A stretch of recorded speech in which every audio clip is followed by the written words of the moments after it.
दोस्तों आज हम जानने वाले हैं 2022 में निर्मला सीतारमण जी द्वारा अनाउंस किए गए बजट की। इस वीडियो के बाद आपको बजट क्या है, कैसा है, क्यों है, ये कहीं और से जानने की जरूरत ही नहीं पड़ेगी। दोस्तों ऑब्वियसली इंडिया में हर साल बजट अनाउंस होता है। आखिर ये बजट है ही क्या और ये किसको मिलता है और क्यों, अभी 2 सेकंड में समझा देता हूँ। सीधी सी बात है, इंडियन कॉन्स्टिट्यूशन में साफ साफ आर्टिकल 112 के हिसाब से देश के वित्त मंत्री को हर साल एक बजट अनाउंस करना होगा जो इंडिया का एक यूनियन बजट होगा और जो देश के फाइनेंशियल कंडीशंस में देश को सपोर्ट करेगा। और ये बजट हर साल फरवरी के पहले ही दिन अनाउंस होना चाहिए ताकि अप्रैल में जब नया फाइनेंशियल ईयर शुरू हो तब तक यह सब लोगों तक पहुंच जाना चाहिए। सीधी सी बात है, कई बार बजट कई सेक्टर्स को खुश कर देता है, माला माल कर देता है और हर साल कुछ सेक्टर्स को बजट पसंद नहीं आता और कई बार कई सेक्टर्स बजट से निराश भी होते हैं।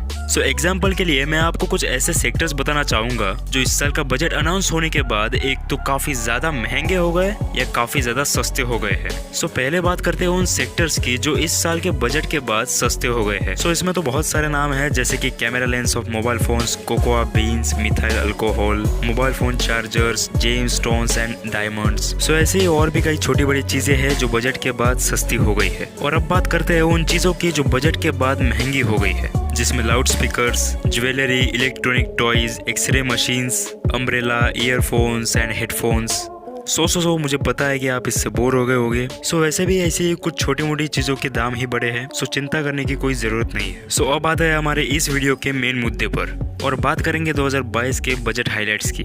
अब आने वाले कुछ समय में इंडिया के 75 डिस्ट्रिक्ट्स में 75 डिजिटल बैंक सेटअप होने वाले हैं, जिससे हम आसानी से बैंक पेमेंट्स डिजिटली ऑनलाइन कर सकेंगे। फिर आता है वो बजट का अनाउंसमेंट जिसने हर क्रिप्टो इन्वेस्टर के पैरों तले की जमीन खिसका दी। हाँ, निर्मला सीतारमण ने घोषित किया है कि इंडिया में क्रिप्टो करेंसी लीगल तो होगी लेकिन उस पर 30% का गवर्नमेंट टैक्स भी लगेगा। यानी अगर आपको क्रिप्टो में कोई प्रॉफिट होता है तो उसका 30% गवर्नमेंट को भी जाएगा। और सिर्फ यही नहीं तो लॉस होने पर भी आपको गवर्नमेंट को 30% का टैक्स तो देना ही पड़ेगा। बट वही क्रिप्टो इन्वेस्टर्स के लिए एक अच्छी बात यह भी है कि आने वाले कुछ समय में आरबीआई एक डिजिटल कॉइन लॉन्च करने वाला है। और इसकी अच्छी बात यही है कि अगर अब खुद क्रिप्टो करेंसी इंडियन होगी तो उस पे रूल्स एंड रेगुलेशंस तो होंगे, बट इन शॉर्ट वो 100% लीगल होगी और उसके जो कुछ भी ट्रांजैक्शंस होते हैं वो इजीली हो पाएंगे। फिर नेक्स्ट है कि निर्मला सीतारमण ने ये घोषित किया है कि ये जो मेक इन इंडिया की मुहिम चल रही है उसके तहत इस साल पूरे 6 मिलियन जॉब्स अवेलेबल होने वाले हैं। और ऑब्वियसली जैसे पीएम मोदी जी ने 16 जनवरी को नेशनल स्टार्टअप डे घोषित किया था, स्टार्टअप्स का ये कल्चर देश के दूर दराज तक पहुंचे, इसके लिए 16 जनवरी को अब नेशनल स्टार्टअप डे के रूप में मनाने का फैसला भी किया गया। अब इंडियन गवर्नमेंट ज्यादा से ज्यादा इंडियन स्टार्टअप्स को सपोर्ट करेगी, उन्हें प्रमोट करेगी। और अगर आपको भी शुरू से जानना है कि स्टार्टअप क्या है, उसे शुरू करने के स्टेप्स क्या है, तो जल्दी मैं ऐसी वीडियो लाने वाला हूँ जो कि कम्प्लीटली रेडी है। और वो वीडियो देखने के लिए चैनल को सब्सक्राइब जरूर करें ताकि उस वीडियो की नोटिफिकेशन आपको सबसे पहले मिले। फिर नेक्स्ट है कि अब से ई पासपोर्ट की सुविधाएं भी लागू की जाएगी, जिससे सिटीजन्स को इंटरनेशनल ट्रैवल करने में काफी इजी हो जाएगा। और फिर बजट ने यह भी अनाउंस किया है कि जल्दी अब बिजनेस करना और भी आसान हो जाएगा। सरकार जल्दी 1 नेशन 1 रजिस्ट्रेशन लाने वाली है, जिससे हम अपने बिजनेस का रजिस्ट्रेशन एक ही झटके में कर पाएंगे और हमें पहले की तरह दर दर भटकना भी नहीं पड़ेगा। और ये यूनियन बजट आईटी सेक्टर में सबसे ज्यादा ड्रोन्स में फोकस करेगा। अब जानते हैं इस बजट का स्टॉक मार्केट में क्या इफेक्ट पड़ेगा। अगर इफेक्ट की बात करें तो कई बार ऐसा देखा गया है कि आईटी सेक्टर बजट अनाउंस होने के पहले हमेशा पॉजिटिव रिस्पांस देता है और फार्मा एंड मेटल सेक्टर्स काफी खराब रिस्पांस देते हैं। और अब मैं बात कर रहा हूँ उन स्टॉक्स की जो बजट के बाद एक तो गेनर्स बने हैं या फिर लूजर्स बने हैं।